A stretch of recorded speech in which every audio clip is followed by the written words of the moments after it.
I have some breaking news from CNN. We apparently are not a republic. Now, I want you to listen to that. Please. I haven't said this in a long time, but just about everything just pisses me off so much, and I can't believe it, that I've kind of given up on my head not exploding. But I guarantee you, your head will explode on this CNN clip. So please wrap your head tightly in duct tape. It will explode, but at least you'll have all of the pieces. That way, when you walk in, they'll be like, another head explosion. And you'll have all the pieces so they can stitch it back together. But your head will explode on this. Here's the latest from CNN. President Biden touts his re-election campaign as a fight to preserve democracy. But if you ask some Trump supporters, the former president is not a threat to democracy because the United States is not a democracy. Obviously, there's a lot of criticisms of Trump that he is bad for democracy, that he's bad for American democracy. Okay. We are a republic. We're a republic. We are not a democracy. We're a republic. We're not a democracy. One thing we've been hearing at Trump rallies like this over the past few months is that America isn't really a democracy. America's not a democracy, it's a republic. It's not a democracy. Okay, democracy is actually not as good as you think it is. America is a democracy. It was founded as a democracy. I've heard a lot of conspiracy theories. I hear a lot of things out on the road. But to hear Americans, people who would describe themselves as patriots, say that America is not a democracy, that stopped me in my tracks. You are hearing people say America is not a democracy. Listen to the expert. Because there are people around Trump who want them to be saying that, who've been planting that narrative. Okay. They've been planting that narrative. Wow. Okay, continue on, please. Play some more if there's any more. Oh, you got to get to the... okay, so see if they can give me the rest of it where they explain, where they go back and they talk to people and they're saying... You're wrong. We're not a republic. And they make this into a giant scandal. We are a republic. And to the republic for which it stands. Okay? Here's the problem. People don't understand what the difference is between a democracy. We are a democracy on voting day. One man, one vote. You go in and you use the democratic principle of one man, one vote. And you democratically elect people to their position. But what you're not doing is voting on every single law. You are voting for a representative. That representative represents you in the republic. A republic understands that people can't understand every single issue and be voting on every single issue. A republic also understands that a democracy is bad. A democracy-only country will fail every time because all you need is to whip enough people into a frenzy, schedule a vote, they'll vote the way you want them to vote. It will bring you things like the Patriot Act. When something bad happens, people will be like, we got to stop all those Japanese. Let's put them into a camp. Okay? You have a republic to slow the process down and give reason a chance. Can you imagine this country voting on every single issue when they don't even know the difference between a republic and a democracy? And when you have media that is going to experts, so-called experts, and telling us that we're not a republic? A lot of time was spent with the founders trying to find the best system. They ruled democracy out because they always fail. So they took the democratic principle, which is one man, one vote, used that to select representatives. We are a representative republic. And that you have to be able to explain that to people. You have to understand, look, democracy is a very important part of our republic. But it is not what we are. We are a democratic republic. So we vote for the people to represent us. Why is the democracy part so important?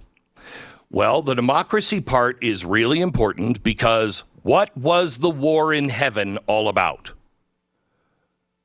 If you go back and you read your scriptures and you look at the war in heaven, what was it about? It was about Satan saying, I'll cleanse all of them. You don't need anything but me. I'll go down and I will tell everyone what they're supposed to do and keep them from sinning. I'll keep them safe.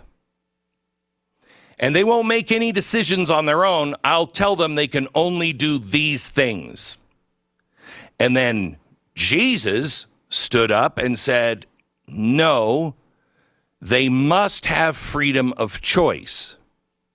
And so I will go down and atone for all of their mistakes. So the very first thing in the very first argument in all of the scriptures, the first argument was over free choice.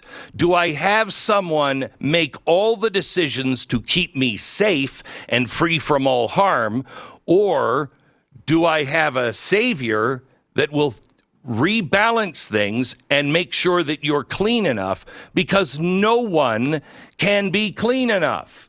No one will ever be perfect on earth unless Satan would say somebody tells them exactly what they can and cannot do. Well, that is a misunderstanding of human nature. That is a misunderstanding of God's nature. So one man, one vote. Yes, very important. But then take human nature into account. Human nature is to just go with their feelings. That's a bad idea. So the whole Constitution is written to restrain the government so they cannot make every decision for you like they're trying to. This is when people say government thinks it's God. Government is their God. Yes, it is, because they want it to make all of the decisions for you. Does that sound like the plan of Jesus or the plan of Satan? So you elect the representatives, they answer to you. This is why they are the ones that hold the purse. Congress is supposed to be the only one that can initiate spending. But these people who claim they're for democracy are just spending it anyway. It doesn't matter. They hold the purse. They're the closest to you. They're elected every 2 years. Why? Because you need to be able to tell your representative, no, that's not what we want. That's why every bill of spending everything needs to start with Congress. But what happened to Congress? Why isn't Congress doing anything? Well, they'll say it's because of the Republicans and the Democrats. No, it's because no one in Washington wants it to work that way. They want to be able to issue dictates. Dictate. That's the root word of something else. Oh, a dictator.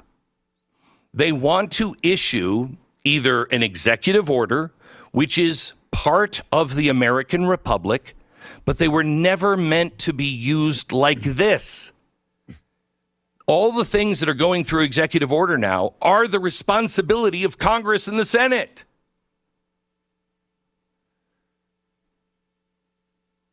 We were never to be ruled by faceless bureaucrats that no one elected. You want to talk about to democracy, the EPA, the ATF, the housing people, the Fed, all of these things that you never elected. You never elected any of those people. And it's okay if they are hired to be in there to make the system work. But instead, they're making the rules which become laws. Only Congress can make laws. But we don't do that anymore. That's why we have to restore the republic. Democracy is happening, and democracy is very important. But we have to restore the republic, because the republic part of our democratic republic is broken. Oh, the lies, and the lies from not only the media, but the so-called experts. When are we going to stop listening to these experts? Well, I'll tell you.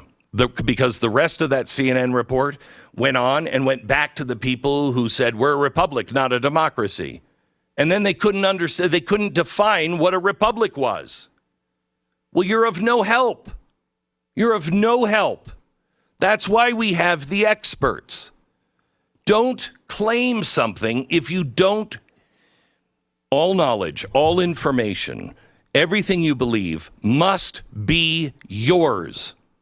And it must be purchased at the price that apparently is too high for some people to pay, most Americans to pay. The price you have for your opinion is it is your opinion, that you have done some sort of research, you've done some sort of thinking on this, and you haven't taken it from a boob like me and just went, oh yeah, well, he said it, and it sounded really good, so we are a republic, not a democracy. You can't take what I have spent my lifetime learning and studying. You can't take it from me. It must be your own. It's like a testimony of God.